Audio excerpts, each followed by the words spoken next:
in that. So this particular situation relates to a chap called Carl Borg-Neil, and I don't know if I've read the story. you've read the story. So he worked for Lloyds Bank, and he was on a what's called a DEI course, or a diversity course, basically, diversity training. Yeah. So the big institutions like Lloyds have diversity training sessions where they bring in a load of people against their will, mostly, I think, and force them to listen to what they should do on a diversity course, basically. During the course of this diversity training, he was trying to express an idea, and he used the N-word accidentally. He's dyslexic, this chap, by the way. And as a result of that, he was sacked by Lloyds Bank. Even though it was a perfectly innocent situation, he was trying to establish and understand a concept. Anyway, the Free Speech Union took his case on, and this week, as you probably know, he's been awarded £500,000, I don't know if he's been reinstated, but he's potentially going to be reinstated, and the total cost to Lloyds Bank for this stupidity is £1 million, basically. It's cost £1 million.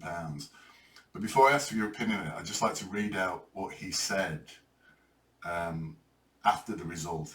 And he was bear in mind, he was in tears, this guy. This is just a normal guy, basically. I feel very discriminated against, he said. I often wonder if I wasn't a white middle-aged male, would I have to go through everything I went through? There is no way of telling. But when I talk to my friends, and as you can imagine, a good many of them are white middle-aged and male, we all agree it's the worst thing you can be right now. You're at the bottom of everything. And when I read that, I was actually quite overcome, because I'm not a white middle-aged male. You're younger than me, but you are a white middle-aged male. But when he actually says, a good many of my friends are white, middle-aged and male, he's almost embarrassed to say that in this statement, which I found quite saddening. I felt quite sad, even though he'd won and he got that. Yeah. The fact he said that, he was almost apologetic about it, So I read that and thought about the Free Speech Union, thought about you and the council, and I'm interested to know what your thoughts on this are, basically. So my understanding is this gentleman was in a training course and used the N-word because he was giving a scenario. If you're going to say this word and then said the word, so he wasn't calling it anybody, he wasn't using it in a flippant manner, he wasn't having a general conversation. He was using that word to ask their opinion on this word about. Yeah. And he got fired for using that word. Yeah. But if he'd have been a black man singing, using that word, in Lloyds Bank, he'd have been absolutely fine. Yes, he would, yeah. Now, a funny bit of this... Or if he'd been a customer in Lloyds Bank, coming in, a black customer coming in and using that word, the same thing would have happened. It would be fine. Absolutely fine, absolutely fine. Now, what's quite ironic about this word now, the M-word, and I won't say the M-word because it's YouTube and things like that, is it's well, not only... This is the ironic bit. It's cultural appropriation. Yes, is it? White people created the word, the M-word. Yes. White people created it.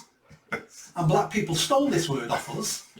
Now they can use it and we're not allowed to use it. Now if you want to talk about cultural appropriation, there's a prime example, the N-word. No, it's stupid, but isn't it true?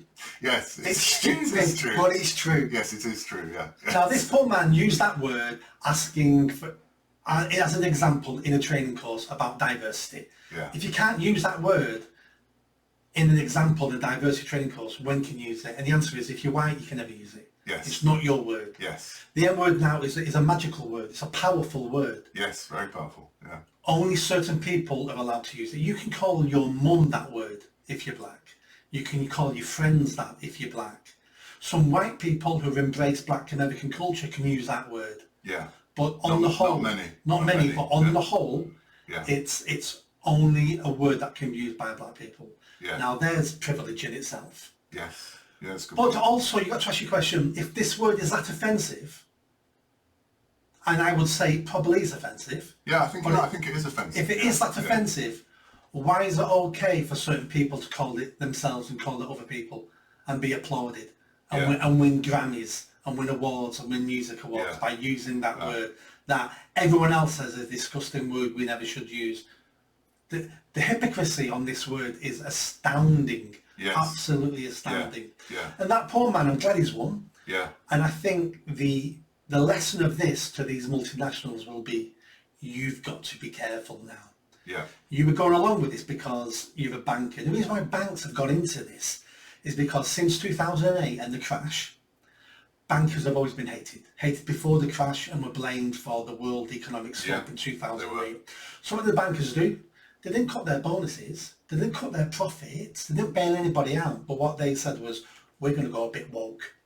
We're going to embrace DEI, we're going to embrace all these woke causes. We'll employ more women and black people and whatever, and disabled people, but we'll do some of that, because if we do that, people will stop looking at our bonuses.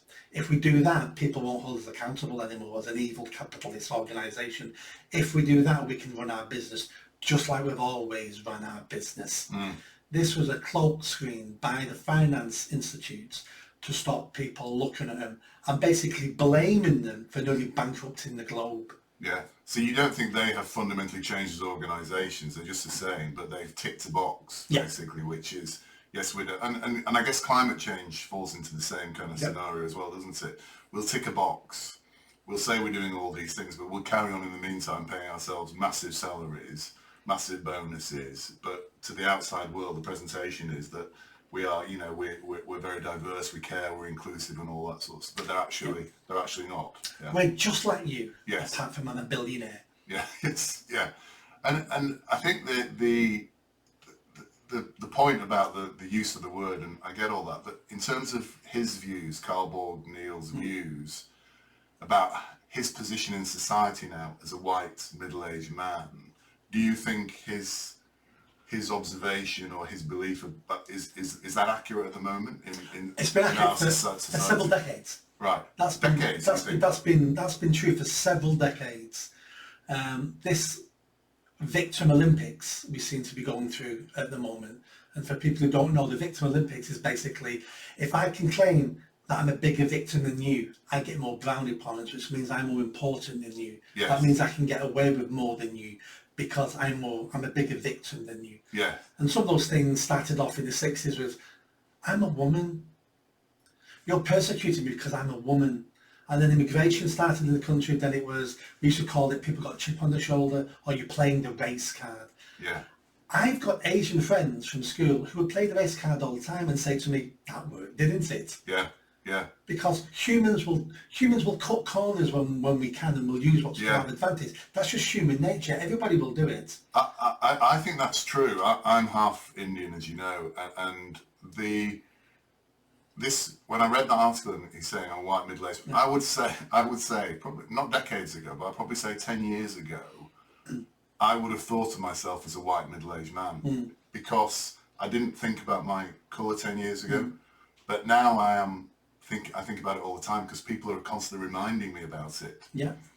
Because it's just on the television. Everything all the time is about race, colour, victims, oppressors, and the oppressed, basically. Yeah. So I was almost after born in the 60s, raised in the 70s and 80s. At the end of the 90s, I would say, suddenly my colour came back into focus, if that makes sense. And it really wasn't in my head at all. I would be occasionally surprised if somebody reminded me what colour I was. But now, it's there all the time. And yes, of course, you are tempted on occasions to use, I don't, but I think one is tempted to use the colour to your advantage, which is human nature, isn't it, at the end of the day? Yeah. If you've got an advantage, you would do that, wouldn't you? Yeah. I've got a personal friend of mine, and their daughter is in her 20s. That's not early 30s now, but she's been doing it for 10 years. When she applies for a job, she ticks the black ethnic minority box, she ticks the gay box, and she ticks the disability box. Is she actually in all three of those categories? She's none of them.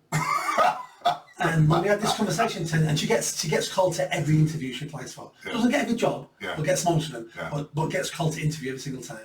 And when we had this discussion a while ago, a couple of years ago, I said to her, "And you worried that someone's going to pull you up on one of these boxes?" And she says, "Who's got the balls to do that? Yes. Who's got the balls to say, are you really an ethnic minority? Yes. Are you really a lesbian? Are you really disabled? Can you prove any? Who's got the balls to do that?" And the answer is, no one's got the balls for that. Yeah. And she said, "I tick those boxes and I dare them to challenge me." Yes. She was like, "No one's ever done it up to now." Yeah. So she's worked out as a white straight woman, who's always got a bit of a tan, because everyone sells tans now.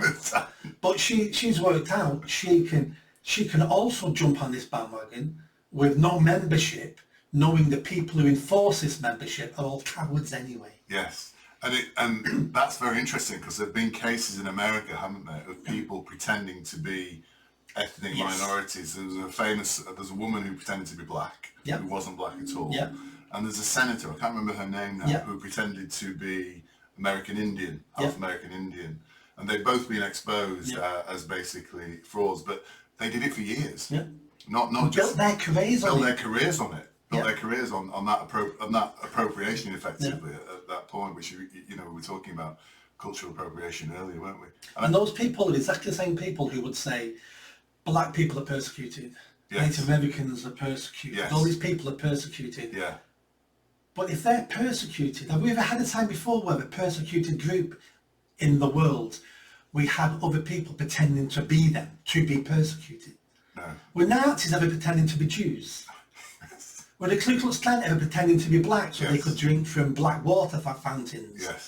These things never happened. And they didn't happen because there was no advantage at that point. Yes, exactly. There was no advantage to being black or American Indian. But your point there is, and it's a very important point, there is an advantage now, isn't there? There is an advantage. And that all ties back again into the diversity card, or the DEI thing, really. So, if you like that video, don't forget to subscribe to the channel, hit that notification bell and comment. And if you like what I'm saying about running for Mayor of Greater Manchester, then stick around. Tell your family, tell your friends. The only way I'm going to have a chance of winning is a grassroots movement. So be part of that movement and hit that bell. Thanks.